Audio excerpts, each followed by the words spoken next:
রাধে রাধে। কেমন আছেন সবাই? চলুন দেখে নিই আজকে আবার একটা নিরামিষের দিনের দুপুরের মেনুতে কি ছিল। তো প্রথমে ছিল গরম গরম ভাত, তারপরেই ছিল পাট পাতার বড়া, আর তারপরে ছিল মটর ডাল দিয়ে আম দিয়ে টক ডাল।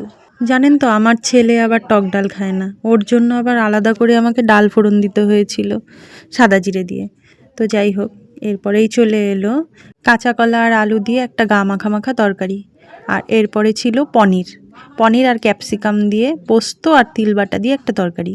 তেজপাতে আজকে চাটনি ছিল না, আজকে ছিল আম সেদ্ধ। তো আম সেদ্ধটা খেতেও কিন্তু বেশ লাগে, অবশ্যই আপনারা করে খাবেন। এই ছিল আমার রান্নাঘরের আজকের দুপুরের মেনু।